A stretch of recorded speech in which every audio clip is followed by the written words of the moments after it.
I run a big team and I actually have the credibility to be speaking about these things because I could open my ad account right now and show you over 1 million in spend. I could show you I could show you over 5 million spend. I could show you all this stuff because I actually could stand on what I say. Yeah. So that's my ammo. I can open my phone and show how much I've distributed commissions. So it's like why would I just talk about, oh yeah, you got to be a good leader, like when I can just show it. This is a culture in If you want to be successful, welcome to VIPAs, the game plan call.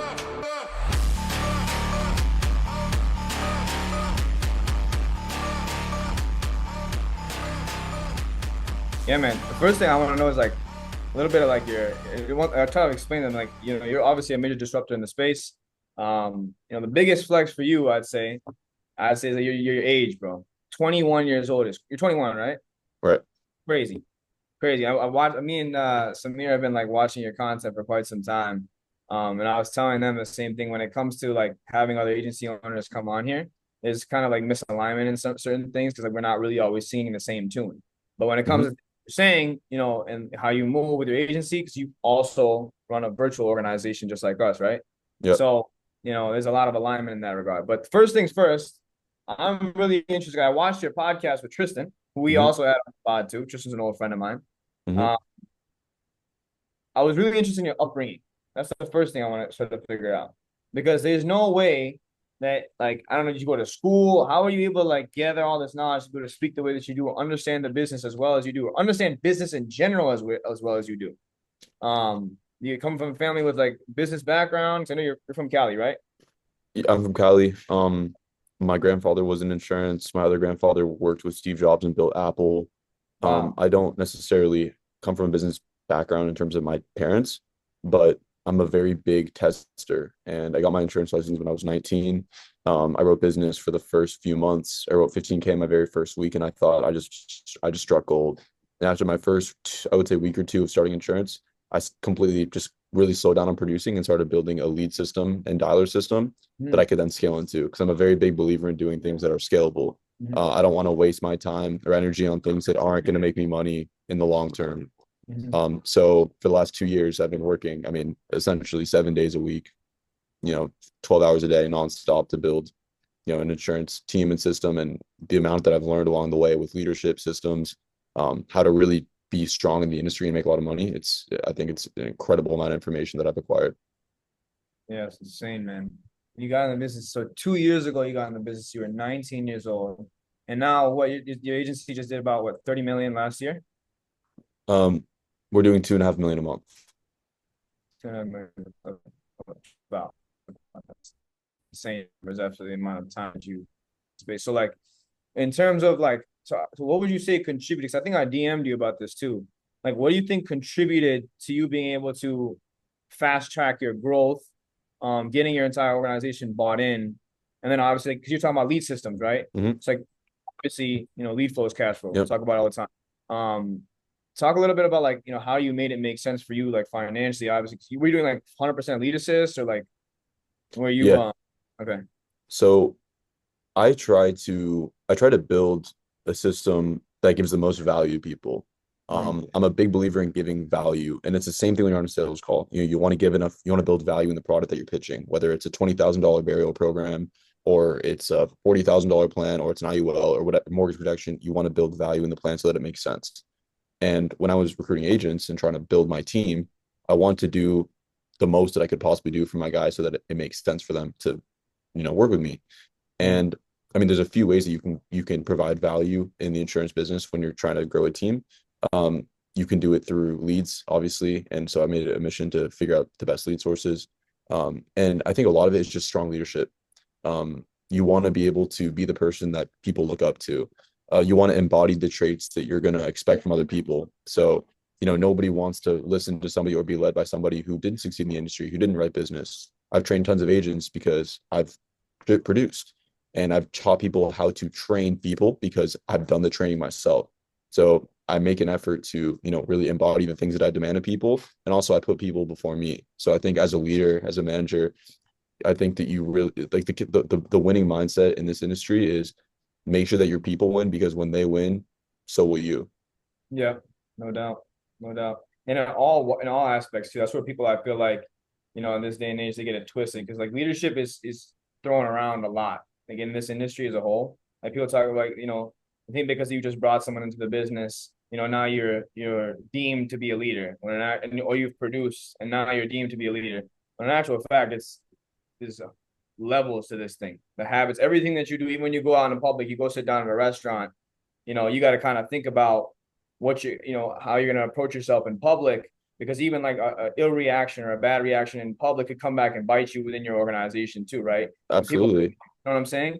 So, I mean, I've lost millions of dollars in this business with mistakes, like just mhm, dumb mistakes. And I'm very feedback based. So if something doesn't work, I fix it. And with leadership specifically, when somebody feels down, you don't push them down more. If somebody had a bad day, bad week, you don't tell them, you know what, like you suck. You need to be better. You tell them, you know what, I see that you're putting in the work. What can we do to get you better? Even though they didn't make you money, I may have spent thousands of dollars on their leads. It doesn't matter to me. I'm still going to push them up. Now, if they're doing really, really well, you can't let the ego get out of control either. You got to control the ego.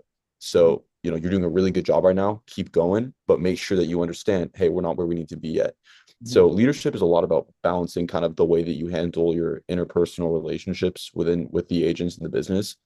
yeah, And I think that was hard because I'm a very technical guy. I'm like, I look at the numbers, I look at the ads, I look at the data. And so for me, the actual leadership side of things, where like I now have to deal with people. Now it's psychology. Now it's politics. It gets very political at a certain level, yes, yes, and that's where it kind of gets. That's where a lot of the lessons start to compound. I'm a very stubborn person, so it's hard for me to take advice from other people because all through my teens, people were telling me, Joe, you got to go to college, you got to do this and that, and so I've been constantly proving people wrong, like nonstop. Everyone tells me to do stuff, I don't listen to them. So yeah, for me, it's hard to take advice, even when maybe I probably should. So I have to learn mhm, myself, and I learned hard lessons in this business. And a lot of those lessons are leadership oriented. There's also the easy lessons, like you run an ad to generate leads. The ad doesn't perform, you run a new ad, you get a new. That's very easy. But when it mhm, comes to dealing with people, training agents, that's when you have to be really, really careful to do it correctly. Because one bad yeah, agent, one bad thing, cancer mhm. spreads, destroys the whole There organization. you go. I, I've lost teams before. It's a lot about it's a lot about being the person that people want to be led by, is Mhm. what it comes down to. No doubt, no doubt. And that's the thing too, like when you talk about that, like everyone has different types of communication styles, right? That's the thing about leadership that it's not talked about enough. Like the way that I'm talking to you is going to be completely different from the way that I talk like Samir. Or not even, that's like a bad example. Like multiple different agents coming in at the same time.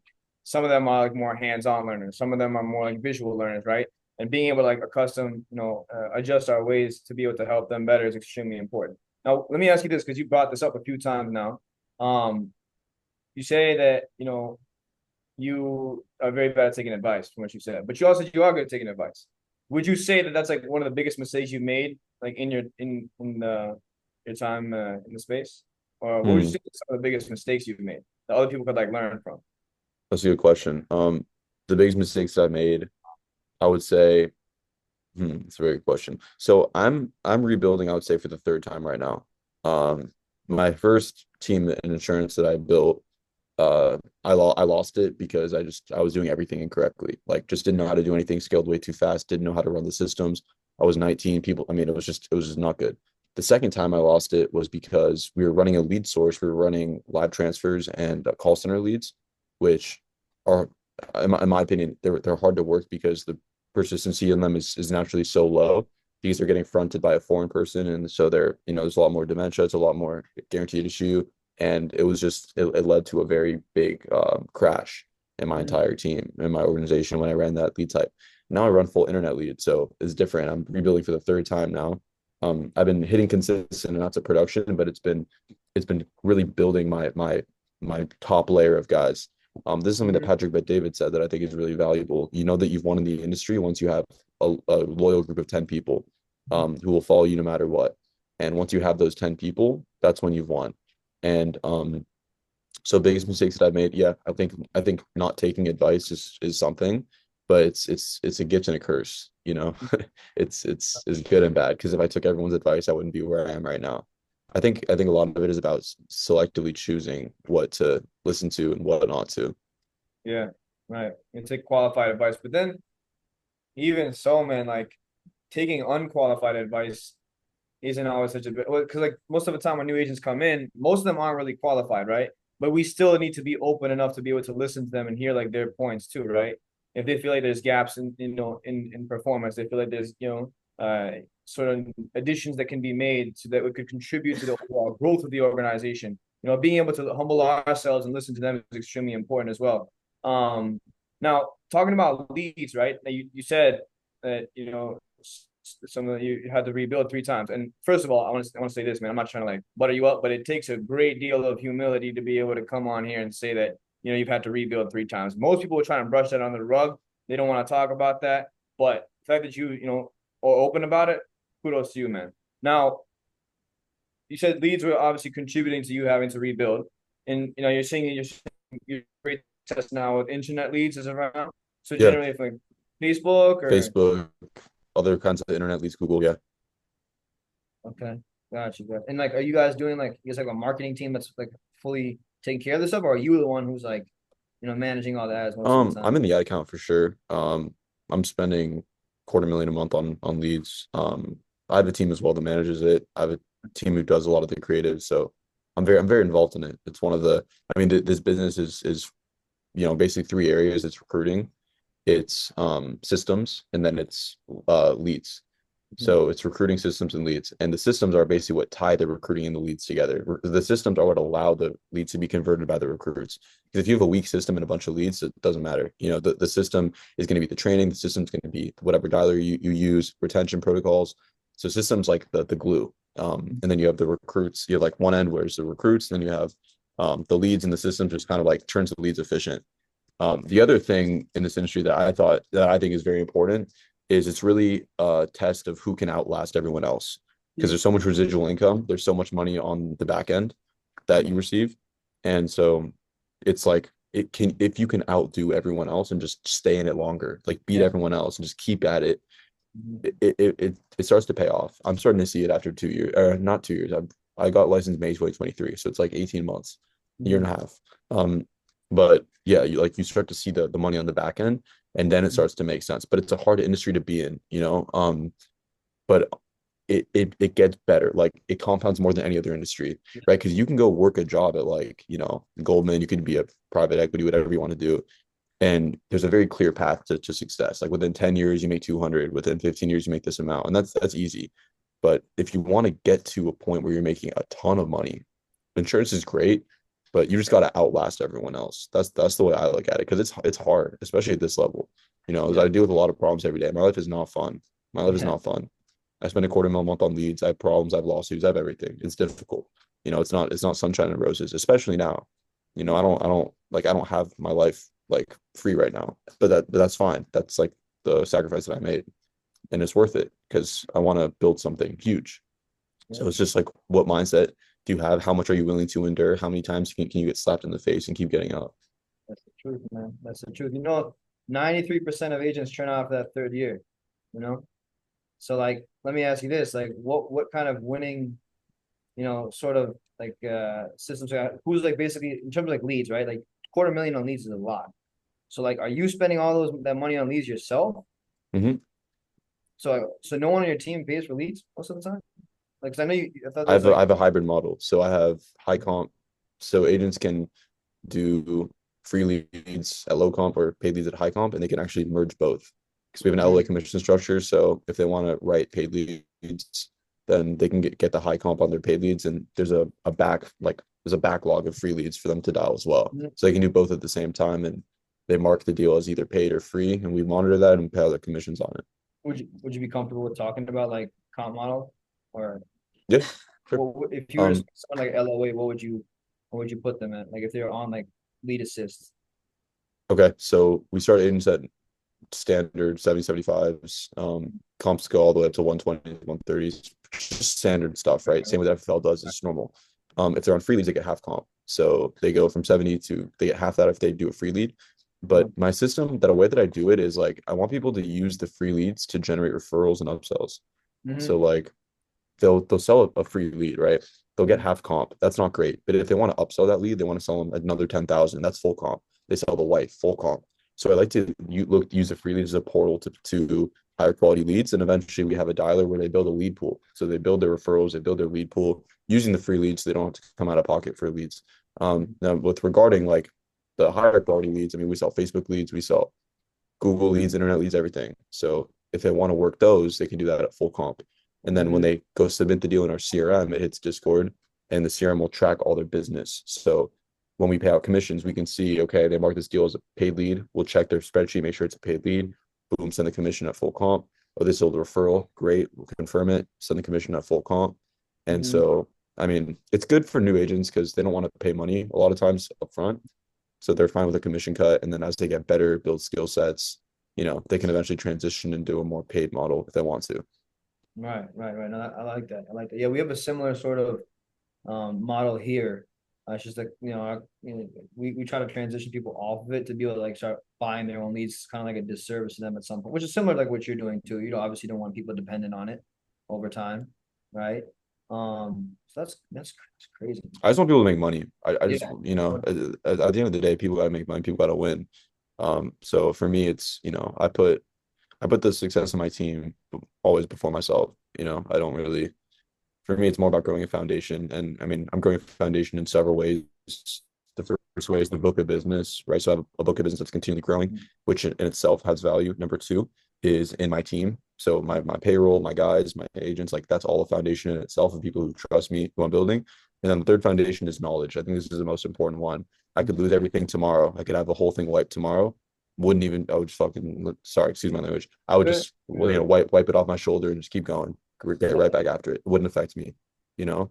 So it's about having the knowledge to be able to rebuild in any other industry because I know marketing, I know how to lead, I know how to train. And so, every day that passes, it's just more and more knowledge accumulating.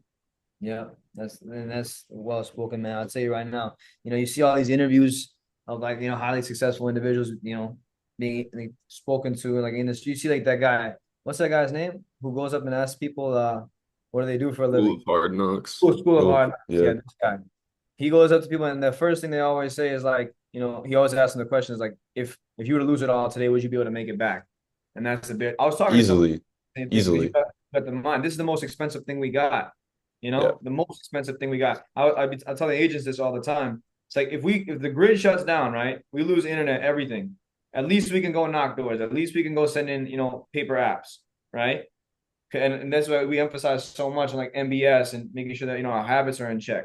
Which kind of leads me to my next question with you is like, where you at right now? Are you still in Tulum? Or Miami. I actually saw School of Hard Knocks last night. Funny enough, he was on. He was just like talking to people. Yeah. No, I saw School of Hard Knocks that kid last Oh, night. really? He was like on, yeah, he was on Brickle. He was like, yeah, he was just asking people stuff. That's But yeah, crazy. no, I'm in Miami right now. That's crazy. When did you? I know you when I talked to you. You were in Tulum. So like, do you guys like typically? Because we need that's a big thing that we're kind of missing too. Like, we need to emphasize a little bit more, push our people to start like traveling a lot more. Do you guys like Mhm. emphasize on that? Do you guys like do like lock-in trips stuff like that or? Yeah. I mean, I build with my core group of people, so I put everything into my top layers of management. The worst thing that could happen is you lose a team. You don't want to lose a team. So I bring my guys really close. I give them everything. I move with them. I teach them. I grow them. And I keep them with me. So when I go somewhere, they come with me, and it's like 10, 15, sometimes 20 people. The goal is to keep growing, kind of like it should be structured like military style. Like there's legs and there's layers and there's sergeants and there's admiral and that's just the way it works. That's how the best companies are structured. You have Bezos and then you have the people at the bottom who are like knitting the gloves in the factories. Like that's just the way it goes. And there's hierarchies and levels through it. And if you have one layer that's hurting or weak, then the whole thing crumbles. So especially at the top, the higher up you are, the more high leverage their position is, which means they need to be really, really good at what they do, like really just competent. No doubt, man. The layers, chains of management for sure. And generational management is another big piece, right? Because the first generation can be sunshine and rainbows, but then at that point, like let's say there's you, right? Let's say I'm one of your leaders, right? Mhm. And you're teaching me not only have you taught me how to sell, but now you're teaching me how to lead. But I don't become a leader until what? Until I've created another leader, until I can teach someone else how to lead. Right. Right? And that's where second generation, third generation, that's where it kind of falls apart. But how would you say, like, in terms of your staff, right? Like, back end, like this is a huge operation, man. Like Yeah. obviously you're not doing this alone. How much would you say is like how many people are like on your staff? That's a good question. On the back end, 15 people. 15 people only.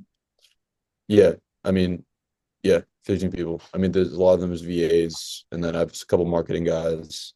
Um, it's not crazy. I mean, those 15 people are probably 40, 40, 50,000 a month. Okay, okay. Oh, you pay them that much. Yeah. Okay, that's insane, man.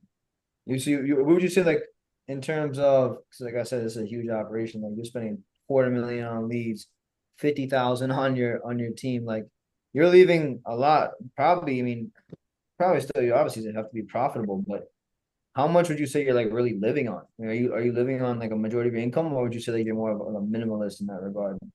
Um, I'd live well, definitely. I mean, it's not crazy. Like it's not crazy clubbing and stuff. It's just normal. It depends on the standard. I would say I probably live on $10,000 a month. Yeah. Okay. Cool. See you drive a Brabus G wagon too. Yeah. That's that's insane, man. I've seen that. We talk about those. I'm gonna give one of those away for sure one of these days. So, I mean, I think the biggest thing when you're trying to scale is you need to be comfortable making your own money. I didn't make any money my first year. Zero Mhm. dollars, nothing. Because what am I gonna do with a few $1,000s in my bank account? Like what I can stretch that so much further if I reinvest in the team and test something new.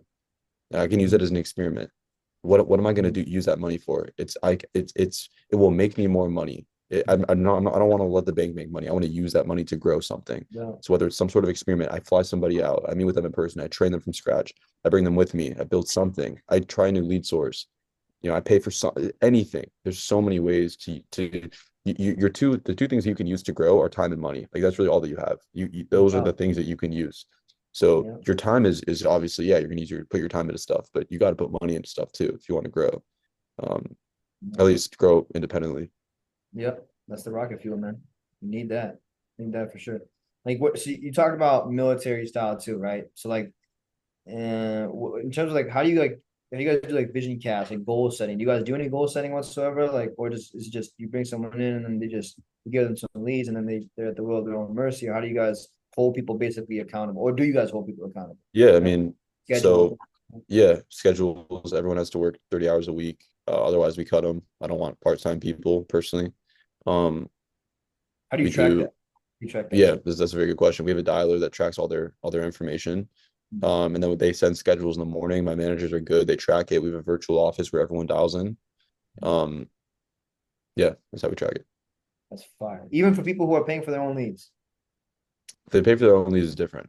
Usually, Uh, they don't need as much accountability, because they have their money on the line. It's when mhm. they don't have their own money on the line that there needs to be an extra layer of accountability. Okay. So now, have you ever had a situation? I'm asking for a friend. Have you had a situation where someone starts on lead assist, right? Mhm. They try to start buying their own leads, and then they hit a wall, right? And they can't with no, they lose a sense of accountability for themselves, and now they want to get back on lead assist. How do you handle a situation like that? So we have a hybrid model. So I'll break it down for you technical. So we have a dialer, right? And the dialer will default to paid leads. So we'll put their paid leads in the dialer. It'll work the paid leads. Once the paid leads expire, it goes to free leads automatically. So there's always the free leads that will be dialed when the paid leads run out. Does that make Hmm. sense? Okay. That's insane. You built the system yourself? Yeah. Yeah. Because I mean, you have to think about it like, okay, you want to have a team of 200, 300 people. When it's virtual, there needs to be an insane amount of control over the systems. It's not an office. You can't tell everybody in the office, hey guys, dial your book of business right now. Hey guys, I want you in here at this time. You can't see it. It's so difficult to track it. So if like with virtual, it needs to be optimized for like ease, like user interface has to be easy, where they can log into the dialer. Boom, 6 hours in the dialer. You're dialing Mm. free paid leads. Okay, done. Dial the free leads now. It happens automatically within the dialer system. So it's just about making it easier for the agent to make money. Bottom line, you don't. The more control you give people, the more room there is for error. So I Yeah, just try to minimize that. no doubt. I'm with you on that, man. I swear. You know, everyone wants to be free until it's time to be free. Like some people, like some people just need accountability, man. That's just really what it is. But like, let's talk a little bit. So you talk about technical, right? Let's talk about like what would you say like your average return on ad spend is? Like, do you know like, how much the cost is per app? Like, Yeah. what? Um, yeah. I mean, exact Like I numbers. said, if I'm asking too much, man, let me know because like I'm just No, I don't really care. I mean, it's mm, I would say it's usually about $80 to get a policy issued okay. and ad Wow. spend. That doesn't include the systems though and other Mhm. employees, like $80 in raw ad spend. Okay. And that's because I mean, my agents are good. We train them well. If somebody's lacking, then we get them out. You know, I don't really have much tolerance for people. Right. If they're not gonna put in the work, it's not. There's no point in keeping them. I Right. Right. don't I don't you know I don't keep people around like that. I'm I'm very with you. selective. Yeah, I'm with you. Quality over quantity, man. It's all the better to Yeah, get. yeah, because the quality like there's 104 people in this car right now, right? You don't want to in the next 5 years you don't want this Zoom to have 100. You want to have 1,000 people, which means by default, if you have 1,000 people in this call at some point, it means that you need a lot of these guys to step up and be the ones to lead those 1,000 people. So what's the point in having 100 people on this call if they're not good? They should be good. That way, when you eventually have 1,000, it's built on a strong foundation of leaders and managers. You know, Yeah. otherwise it's pointless for you. Because let's be real. I mean, from my perspective, I don't really care that much about an individual producer. Full transparency, I don't care.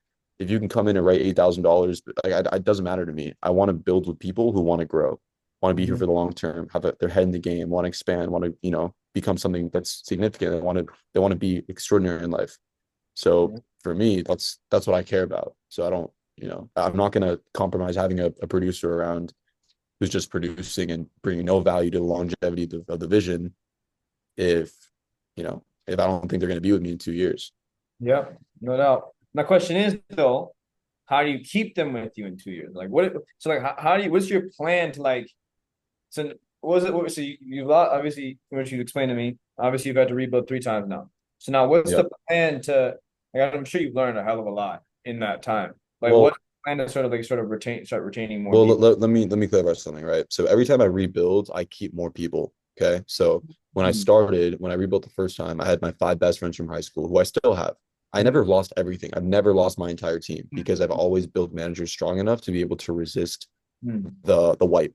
You know, right Right. now that's the last time I'm all ever have to rebuild. It's not And never gonna loyal. have to happen again.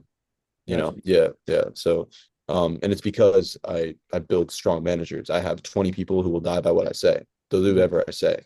And it's because I put so much money and time and energy and effort into growing them. These guys started at 18 years old. They had nothing, no money. Now they're making 20,000, 30,000, $50,000 a month under my leadership. They'll do whatever I say because they trust me. They believe in me.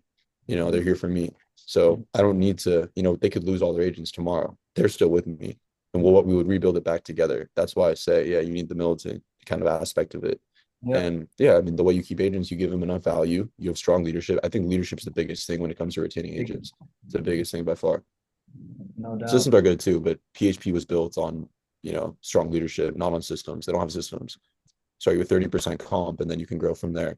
Yeah. So it's like if you that right there, Patrick Ray David is a testament to the fact that you have strong leadership, it can outdo a bad system, but a bad system cannot out or great leadership can compensate for a bad system. But even the best system in the world, it will die under bad leadership. No doubt. No doubt. It's the foundation, man. Foundation is the most biggest. These are the pillars, right? You talk about, 10 diehards, but you need 10 pillars, man. One of the pillars, and even making sure that they all sing the same tune amongst each other too. How do you guys do that? That's the big piece. Like, would you say that the relationship between all of your leaders, like you guys are all on the same page? You guys feel like you get along in that regard? Yeah, I mean everyone's Do competitive. they get along with each other more Yeah, so? yeah. It's cordial. It's not like best friends at all times, but it's cordial. It's respect, and everyone's just trying to grow and be the strongest. Without. Now, going back to what we talked about leads, right? This is like we're super interested in because like we do like mortgage protection, we do Hmm. Facebook, right? We do sort of inbounds too, right, in some regard.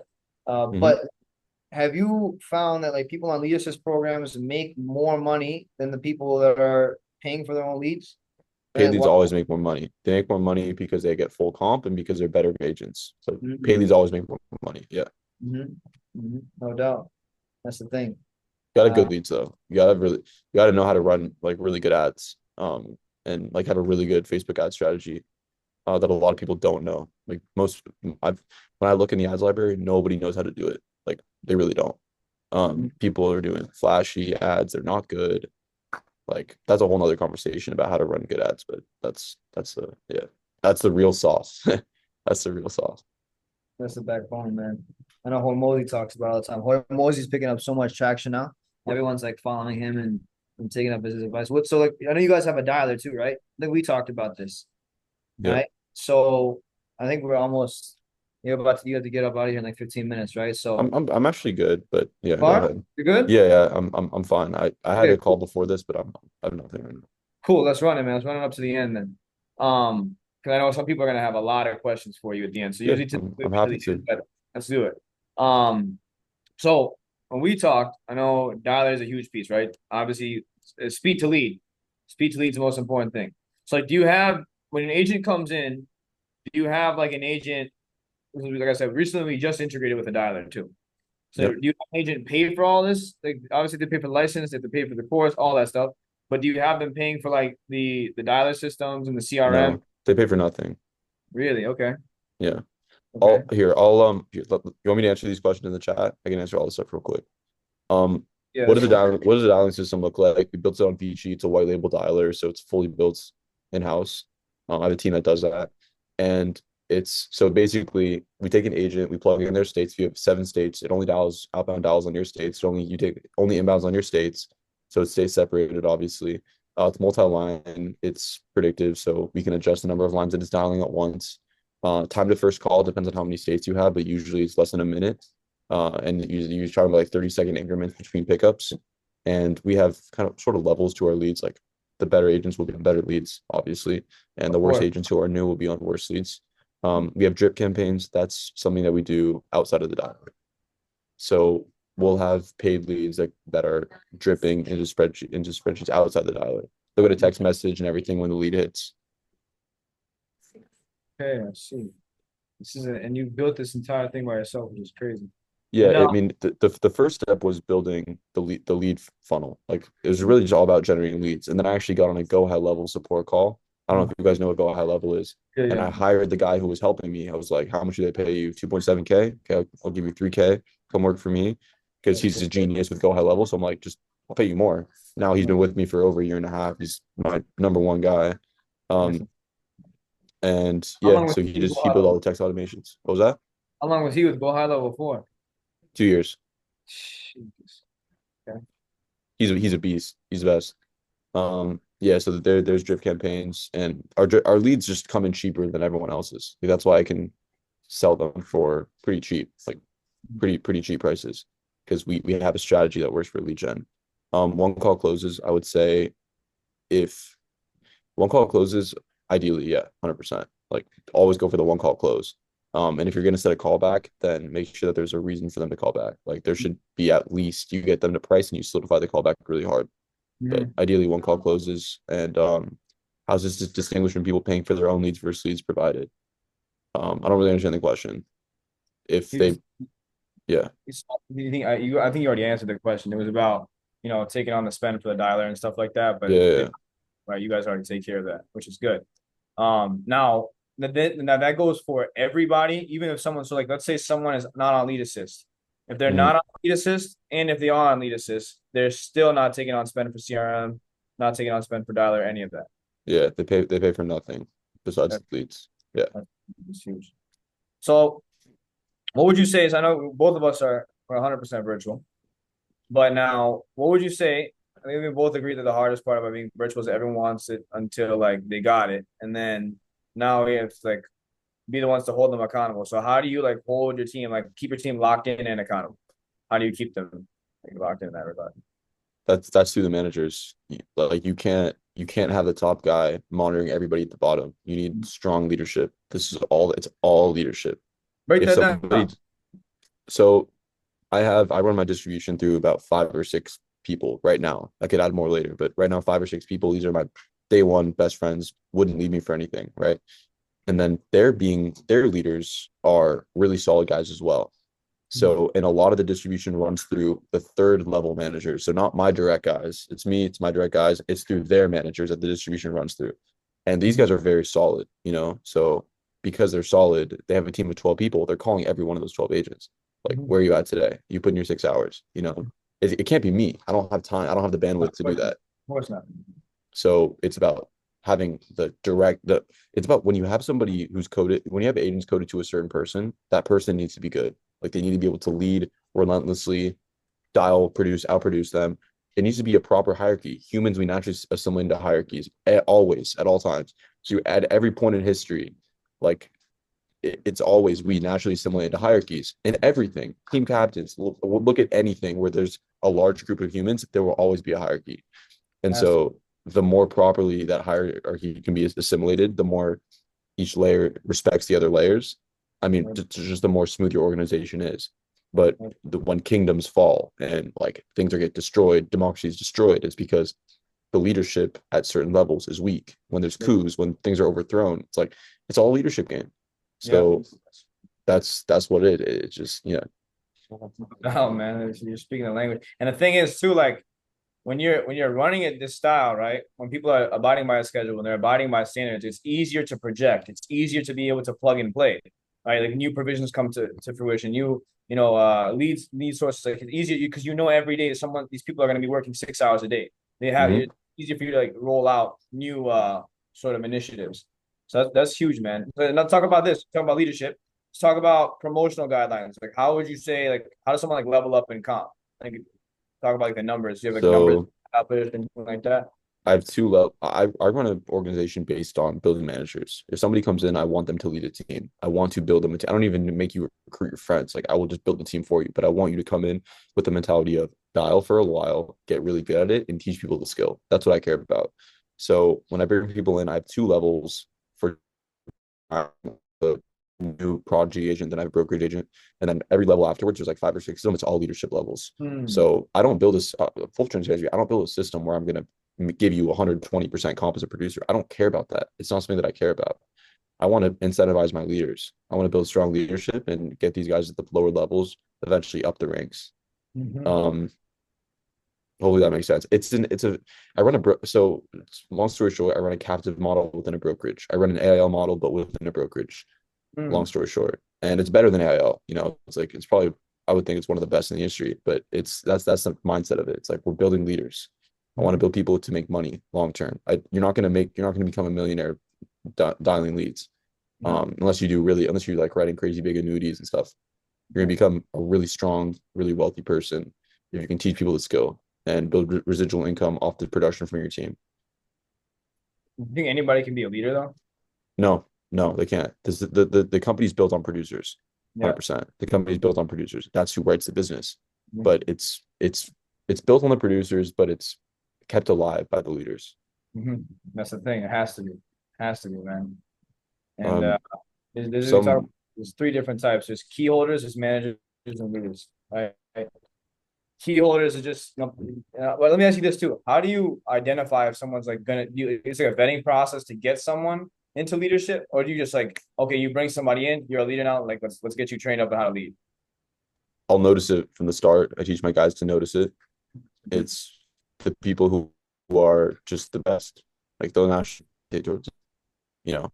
And I kind of know the other factors. What was that?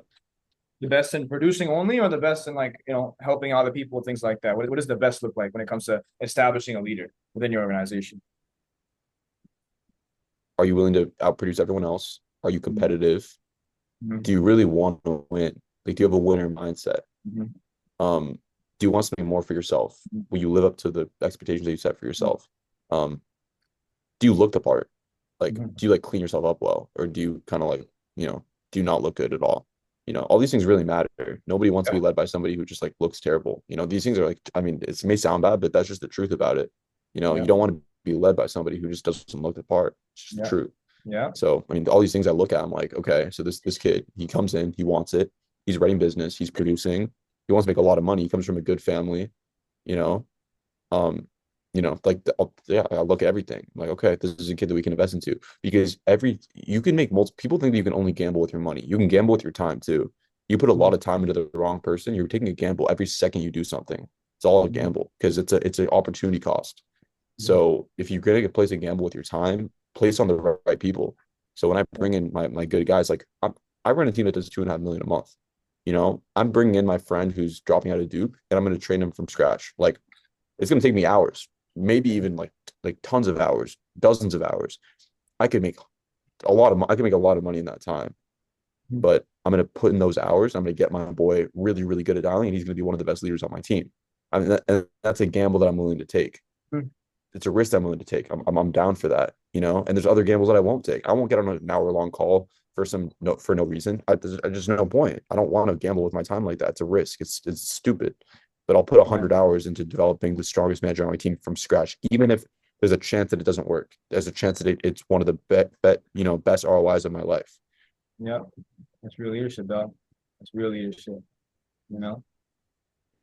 Yeah, man. This is how and people don't like having these kind of conversations, man. Like these standards, it's such like a taboo sort of thing. I must say, oh man, we're 1099, we're 1099, we can do what we need to do.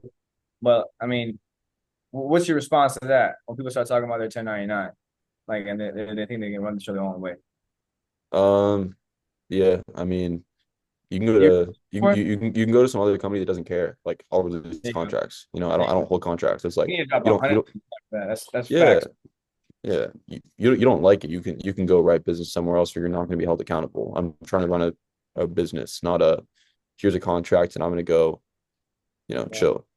Yeah, I'm with you, man. I'm with you.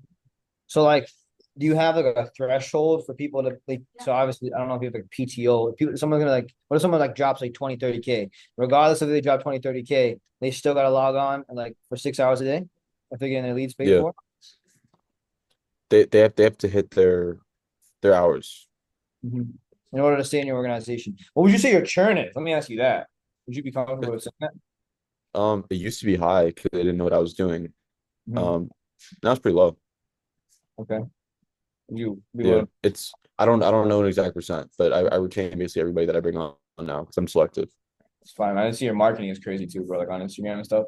You're blowing the smoke on I'm, a lot of this stuff. Like you're talking about the facts, the numbers. That's what people really want to talk about, not the hoorah and the motivational BS, right? Which we yeah, need sometimes, but I mean, some, really, it's you want to use what you have. Like, yeah. if I'm in a market, I'm going to use the fact that I run a big team, that I have the numbers to back it up, that I know how to talk well. It's like when you're on a sales call, right? You want to fire off your ammo when you pitch price. Like you want to explain everything that you have. They want to leave money behind for their daughter to protect her. Cool, that's my ammo. They want to cover a burial because if they don't, their wife goes out of pocket for it. Understood. That's my ammo. And so my ammo when I'm doing, content or whatever I'm doing, it's like I know what my ammo is. I run a big team and I actually have the credibility to be speaking about these things because I could open my ad account right now and show you over 1 million in spend. I could show you I could show you over 5 million spend. I could show you all this stuff because I actually could stand on what I say. Yeah. So that's my ammo. I can open my phone and show how much I've distributed in commissions.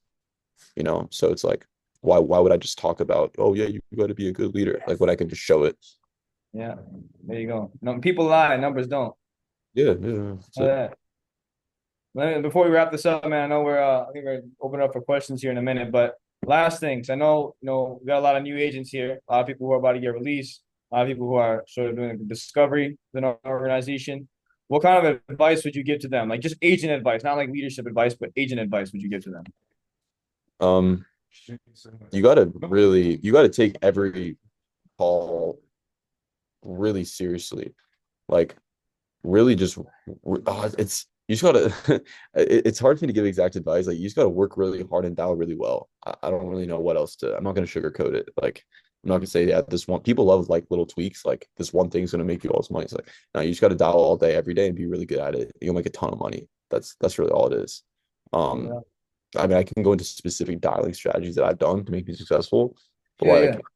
I mean, there's a lot of it. It's like but you got to dial really well and for a really long time, make a lot of money. Especially when you're dropping 15K your first week, bro, getting into the business. Wait, see, were you at a different company before you came to the one that you're at right now? Yeah, Okay. yeah. Cool. I was yeah. I started at Symmetry, went to YG, and now Okay. now I'm with AmeriLife, my Okay. contracts. Gotcha. No worries. And then last thing before we start taking questions. Now I know you love this one. Advice for leaders. Flipping that on its head. What would you say? Like going from being a good leader to a great one. Oh, okay, that's easy. You need to show everybody that you are better than them. If you're leading a team and they're better than you, you're going to lose every time because they're going to get ego. So you got to be you got to be out producing them, out training them, out leading them. You got to be just the best. The hierarchy is structured in a way where if you're above somebody, you have to do better than them. Otherwise, they will think they're better than you and they'll want to go above you. Nobody has ever tried to step on my toes, not once, because they know that on Saturday night, I'm still working. On Sunday night, so it doesn't matter. So I don't have my authority questioned because I'm able to like hold my ground. If you're a leader, you got to step up and make sure that the people that you're leading, they have respect for you because you're going Yeah, to lose a team if you don't. no doubt, man. The ego factor, especially with like the younger generation too, man. It's insane.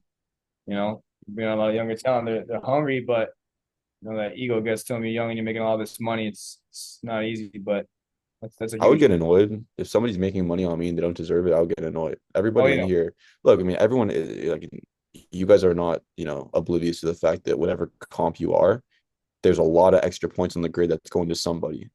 And this is all about how much people can justify their spreads. That's the way I look at it. If I have an agent at X commission percentage, can we justify the spread between them and the 160, 150? And if it can't be justified, okay, then there's a problem with the organization.